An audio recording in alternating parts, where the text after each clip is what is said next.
Welcome to the Sports Card Lessons Podcast. I'm your host, Big Ken. Whether you're watching on YouTube or listening on a streaming service, please like, subscribe, and hit that notification bell so you'll be notified whenever I drop any new content. Welcome and thanks for being here. Happy Thursday. It's a holiday Monday. It's a short week. And if you're like me, you're just getting 5 days of work into 4 days. These short weeks seem like longer than usual. Especially for me being a business owner. So, but we're not here to talk about that. We're here to talk about the hobby. So let's get to it.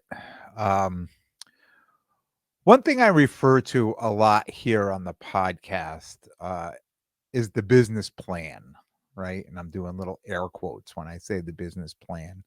And over 2 seasons, I've had a lot of listeners like asking questions, what's the plan? Or how do I make money doing this? Or it would be great if you could, do an episode, just talk about, how do you profit from the hobby? How are you able to buy PC cards and doing what you're doing?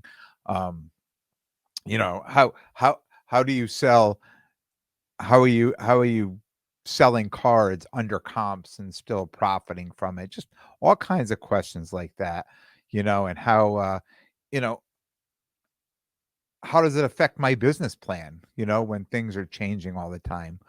Um, and I figured this would be a great time just to kind of talk about it. Um, and I've always commented that, I'm not always successful. It's always been a plan in progress. And as I start and I want to talk about this, I just want to really put it out there. One size does not fit all, right? And I really felt like these are the kinds of things that I would tell people, when they, you know, ask me these questions because it's really hard to answer. Because as a person, I'm doing this podcast every week. I could go out and say, "Oh, this is the most successful thing I did," and then other people do it and it's not successful, and then they get mad at me, right? So, I've always said, "Look, one size doesn't fit all. You really need to, figure out your lane in the hobby and what works for you." And I know people really think like I've just dodged the question. Um, but in reality, it's just a plan in progress. It's like anything else you do in life, right? You say, I set out to do something, and then you get started and you go off and do it. And if it works, you're going to find parts of it that doesn't work, and you're going to keep, tweaking and tweaking and fine tuning. And especially if you really love what you're doing, right? If you love what you're doing, you're going to figure out a way to make it successful. Um, and everyone's plan is different. You know, I don't care who you are in this hobby, in life, in anything, in any business. If you said you created a single plan and you stayed with it, you're wrong. Uh, it just doesn't work out that way. But you need to start somewhere, right? Every great thing, no matter what people do, no matter what you want to do in life. I mean, if you want to do it, you need to start somewhere. And you have to know there's going to be failures and there's going to be setbacks in anything you do. I'm talking about the hobby, but this is everything. It's how you respond to those failures and those setbacks determines the path, of your business plan, of your, being in the hobby, being in anything. It's how you respond to that. Um, this hobby isn't any different than anything else you do in life, right? And I think, it being a hobby, you just need to love being part of the hobby. You need to want to be a part of it. You need to want to be here. And I think just that, just wanting to be here, being a part of this allows you um, to kind of keep figuring things out. Like I said, fine tune, tweak things. But the important factor is that you want to be here. It's for the love of the hobby. It's for the love of the cards. It's where you want to be. Because if you're here, if you showed up and say, "I'm just here to make money," right? What happens if you don't make money? If you lose money, And I'm going to talk a little bit later about how I figured out how to make money. And it can't be done in a day, in a week, in a month. It just can't be done. So if you jump into the hobby and you lose money right away, you're going to be on to the next thing, because you're going to figure out, jumping in, you're not going to get rich. You're not going to make a ton of money. Um, and no matter how good your business plan is, it needs to keep changing. It needs to continuously change. It needs to roll with the punches of the hobby. And I've seen time and time again in the hobby, people jump in and they're going 110%, buying all these cars, they're doing all this stuff, and then all of a sudden you don't see the guy. I'm like, yo, what happened? Where did no, he's all done. He cashed out, went off and did something else. Why? Because it wasn't profitable in a week, in 2 weeks, in a month. They weren't making a killing on it because people heard, oh, you can come in the hobby, in 2021, 2022. You could make a fortune in the hobby. So people all came running in to make money. And when they realized they couldn't make money, some people stayed, but a lot of people left that were here just for the money. Um, and the people who stayed, they figured out what suited them best, right? How to buy, how to sell, how to trade your way into your PC cards, because that's really what most of us, if you talk to most people in this hobby, they say a lot of what they do is just to build their own PC. I mean, they're not here paying mortgages. I mean, some people probably are, but most people I know are not paying mortgages. They're not paying car payments. They're not paying student loans, right? They're out here. They're doing this because they love doing this, because for the amount of time I put into this, if I said I was being paid by the hour, I think I'd be negative, right? The amount of time I put in this. I put this time in because I really enjoy what I'm doing. I love the hobby. I love the people. Um, and I figured out a way, right, to buy, sell, and trade my way into my PC cards. And I've learned that doing things on my own, but talking to so many other people too. I mean, just being part of this hobby, you really start talking to people and you figure out, what worked for them, and what worked for them may not work for you, but you may be able to fine tune some of that or use pieces of that to make it work for you. Um, but along the way, learning from the failures and the successes, because it's not going to be all failures. You're going to do things, you'd be like, oh wow, this really worked. And you get excited about it. And then you do something else that doesn't work. You're like, damn, that didn't work. I need to not do that, or fine tune that, or change that. Being who I am and what I'm good at, I'm able to identify mistakes quickly. Like if I make a mistake, if I've done something I probably shouldn't have, or I bought a card that I shouldn't have, or I overpaid for a card that I realized, oh, this may have been a mistake. What, and we've all been there. You've made a deal and you get excited and you take it and you go home and you start thinking about it and you start saying, oh my God, did I overpay for this? Was it this? Was it the right card? Should I have done that? And if I identify it was a mistake, I'm able to look ahead. I'm able to say, okay, I made a mistake. So let's put a plan together. So I can minimize my losses, right?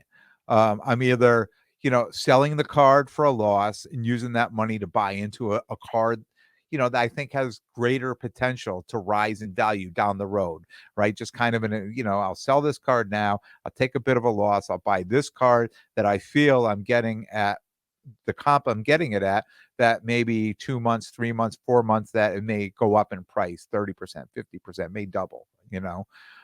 Or use the card in a trade. If I thought this card was great or I wanted this card, other people are going to think the same way.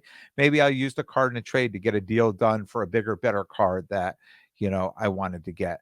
But, if I'm out there, if I go out there and make the deal, I probably don't know immediately, like if I should have, or shouldn't. It usually takes a week, 2 weeks, a month before you're like, oh man, that was a mistake, or I shouldn't have done that. And if we can identify that and accept, okay, we made a little bit of a mistake here, let's correct it. Let's figure out now how we could minimize our losses. I mean, that is a win. When you do that, that is a win. If you sit back and say, oh, geez, I just need to dump this card and get rid of it, or you're mad about it, or you're hating, you're, what do they call, not sell hating or hate selling or whatever it is, because you got mad that No, don't do that. Kid, relax. Relax. We all make mistakes. And it's how we react to them is, what helps us in this hobby, what helps us get further in it, make better decisions down the road. I talked about, stale cards and sluggish cards. Um, more than I talked about big profit cards. And if you go back, this is episode 94. And if you go back all these episodes, I've talked about some wins, but I've talked about probably more losses. And losses, not like, oh, I got crushed, but okay, I learned some lessons. And the lessons I've learned, and I say lessons learned, that's what I bring to you on the podcast. I've made mistakes. I know I've made mistakes, but I'm willing to talk about it. I'm willing to put it out there. Some people will hear what I have to say and they may still make the same mistake. I did. I listened to people say, "Oh, I made this mistake because I did this," and I looked at it and I said, "But it doesn't. It doesn't look like it should be a mistake. It should look like it could be a win. Let me give it a try." And I did it, and I made a mistake, and I'm like, "Oh, okay, so it is, But I learned from it, and I think we all need to learn, some lessons along the way. Um, I tell people all the time, look, if you're able to buy lots of cards at 60% comps all day long, do it. Go out and buy it. I would all day long. I would buy those cards, but I don't. I don't have those opportunities. They don't come to me. I know people in the hobby that tell me these deals come to them weekly. I'm getting all these deals, 60%, 65%, 70%. I bought this big lot here. These cards were free. I wish they came my way because I would buy them, but those deals don't come my way. So what's next? I think, and I should say they never, I think maybe twice I could count that I got a deal like that where I bought a lot of cards, and I was able to turn those cards and make some decent money. But for the most part, they don't come to me. Those deals come to me. People want 80, 85%, 90%. So I have to pick and choose what I think is worth it for me. But I don't get these great 60% deals, 60% of comps. So what's next? And really what's become more of my lane, what I do. And it's really just trying to time the market, timing the market, knowing what's going to be hot 4, 5, 6 months from now, making educated decisions and hoping for the best because it's still risky, but it's high reward too. Um, you're not going to hit a home run on every single one. You're not going to, say, oh, I think this, and that. Well, maybe this and that part, but all those in the middle, maybe not. But at least we're taking a chance, right? We're taking a little bit of a risk, and the more we do it, the more educated these decisions are, right? And that's the key, to be more educated. When we're first starting out and we're doing this, we're buying more, I think, on emotion. We're buying more on. We all have a team. I'll give you a for instance. I'm a Chiefs fan, right? So I would buy Chiefs cards. I would get into breaks for the Chiefs, and I'd have all these Chiefs cards, and you could tell because you would come up. I think they're great because I'm a Chiefs fan, but you know, people probably only wanted Patrick Mahomes, right? They didn't want all the other Chiefs players that I had on there. Maybe Travis Kelsey, but Clyde Edwards Hilaire, all these other cards, people are like, no, I don't want those, right? But because I was a Chiefs fan, so sometimes I was, buying or getting cards that I probably shouldn't have, more because I was buying on my own emotion, right? So there's low reward on that. It's risky and there's low reward. So if we just take that out of the mix, right, and we look at more high reward, and I'll give you for instance, yeah, in January and February, I talked about buying Desmond Ritter cards because I felt he had the highest ceiling of all the 2022 quarterbacks, right? So I was buying up those cards. I was buying up RPAs. I was getting these cards at $40, $50. I was getting these cards, on eBay, on Facebook. I mean, people were just trying to dump these cards. They were trying to get whatever they could for them. Here we are, June 1st, and he's all the rage now. You can't open up Facebook and people not ask, like, "Oh, I'm looking for Desmond Ritter cards. Who's got Desmond Ritter cards?" I just saw a video on Instagram, Roth Cards video selling Jeff Wilson a $23,000 Desmond Ritter card. Um, $23,000 card. I've watched the comps on him triple on eBay. Um, so I felt, I probably made a good move. It was an educated decision, right? Because what did I say the previous year? This time last year, who was I jumping on last year? I was doing this with Mac Jones. I started with Mac Jones January and February, and I was right on Mac Jones. But my failure, the failure I had to learn from with Mac Jones, was I didn't move the cards. I was still holding all those cards in October when they plummeted and they never came back. Their values never came back. Now it's possible some of those cards I still have that, coming into this season, it would take him to play well this year, October, November, for those cards to come back. But now I've sat on these cards for a whole year, which in any business, sitting on inventory for a whole year is probably not, a good decision. So, um, learning from my mistakes, you can bet that all my Desmond Ritter cards, if they're not all sold by the last day of the National, they'll be sold in August before the first kickoff of the season from the NFL. I will sell those cards. I will not take a chance of, getting buried on those cards again. One of the other things I'm looking at is the Women's World Cup is this July. And you've heard me talking that I've been buying a lot of U.S. National women's team cards, soccer cards, buying mostly all raw cards and sending them off to grading. PSA has got a great deal right now, right? They, the new, I think it ends on the 31st. The new faces, we're all $16 a card, and some other ones I had sent in were $17 a card. So they've had deals over the months that I've sent in. Probably have 70 of those cards that will all be graded, and I'll just put them all out there come July and hope for the best on them. You know what, on those cards it was very low risk but high potential, right? Because the cards really didn't sell that much. Who was really buying women's soccer cards in December and January and February? Nobody was. People were happy to sell them to me at a huge discount. So I'm happy to grade them and hope for the best come July. Who knows what's going to happen? I don't. I could be sitting on all of them. Nobody could want to buy them. People could be like, I'm not buying these, women's soccer cards. That could happen, but I don't have a ton of money invested in it that it would really, really hurt me. And I know, and I talked last week about putting stuff on eBay and getting more eyes on them and things like that. So if they're not selling at shows, I'll get them on eBay. I'm sure there'll be somebody who'll be interested in buying them at some price, right? And looking forward to timing the market come July, August. I hope at this point my plan is to be buying hockey and basketball, and hopefully buying them with the profits from football and women's soccer.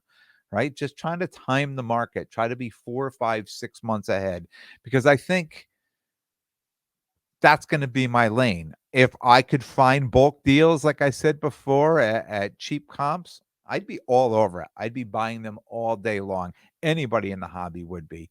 Um, but I can't. I can't get those deals. Those deals aren't coming my way. So I'm choosing to buy cards at current comps and selling them down the road at current comps for a profit, more than what I paid for them. Um, there it is. That's my business plan. Buy when everyone is selling and sell when everyone is buying. It's boring, but it works, right? Um, and I've always had my side projects. going, testing the market with things. And, if you've been here long enough, you hear what I'm talking, you know what I'm talking about. I've got the music cards, I've got the Pop Century cards, I have tennis cards, just anything that I think is cool. The pop culture cards, I just think they're really, really cool. And I know people enjoy them because when I'm putting them in a case and they're coming up, and they're like, "Oh my god, oh my," and they see the cars. Now, I haven't really sold a lot. It was Fenway show. I sold a bunch, so I was excited.